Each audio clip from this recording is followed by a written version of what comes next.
दोस्तों, कुंडू न्यूज में आपका स्वागत है। चैनल को लाइक व सब्सक्राइब करें।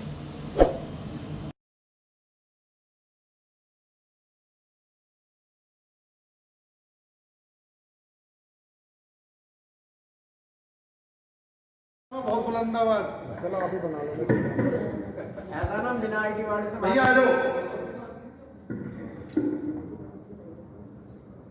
अरुण शर्मा जी, आज जो प्रेस कॉन्फ्रेंस रखी है किस मामले को लेकर है, थोड़ा इस बारे में डिस्क्राइब करें। आज जो प्रेस कॉन्फ्रेंस रखी हुई है, इसका मेन कारण है राष्ट्रीय लोकदल से आज इस्तीफा देना।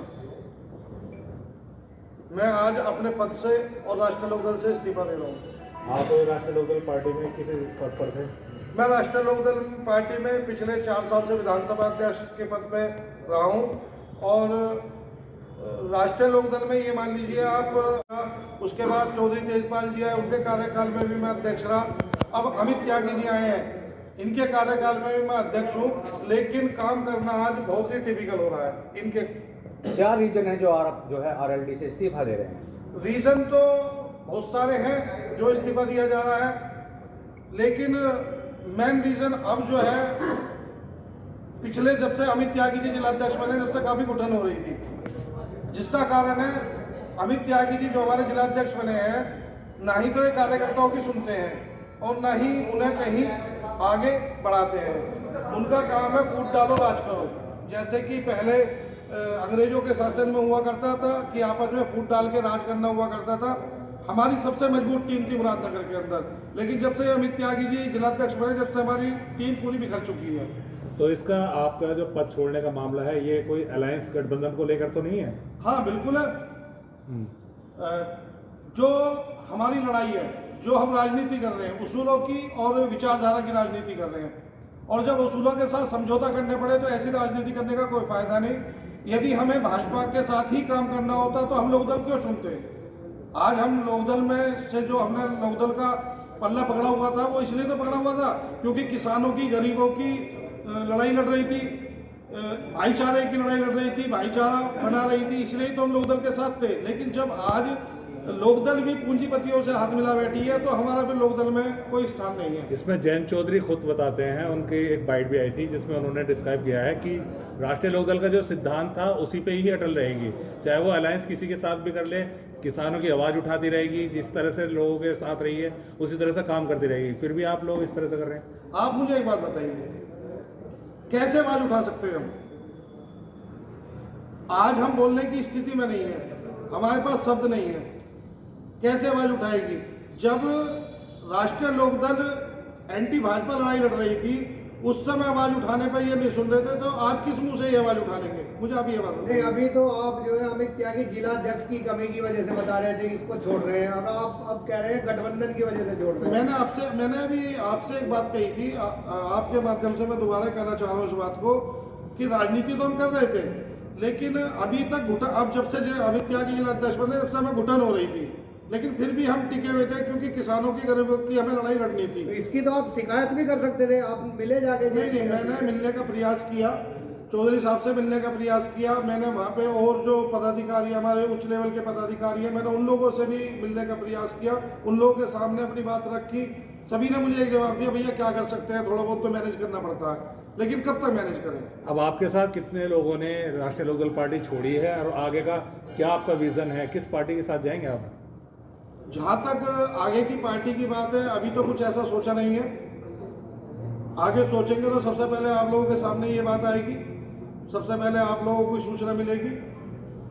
बाकी अभी मेरे साथ जो है करीब आप देख रहे हैं 20 लोग जो पदाधिकारी हैं पार्टी में, वो लोग मेरे साथ पार्टी छोड़ रहे हैं। तो उन सभी की शिकायत जिलाध्यक्ष को लेकर ही है? हाँ, कुछों की शिकायत जिलाध्यक्ष को लेकर है क्योंकि वो पीड़ित है। अभी हमारे ये अभिषेक भाई है, ये हमारी विधानसभा में विधानसभा सचिव भी हैं और साथ साथ पावर लिफ्टिंग एसोसिएशन के जिला सचिव भी हैं, अभिषेक शर्मा। इनकी एक पीड़ा है।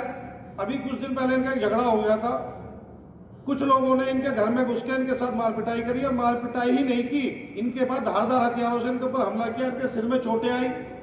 हमने इस चीज की ये बात अपने जिलाध्यक्ष के सामने रखी, माध्यक्ष जी ऐसे ऐसे हमारे पदाधिकारी के साथ दिक्कत है और आप एक बार हमारे साथ थाने में चलिए, इसकी सुनवाई नहीं हो रही है, क्योंकि वो लोग भाजपा के कुछ नेताओं से मिले हुए थे, उनकी सुनवाई हो रही थी।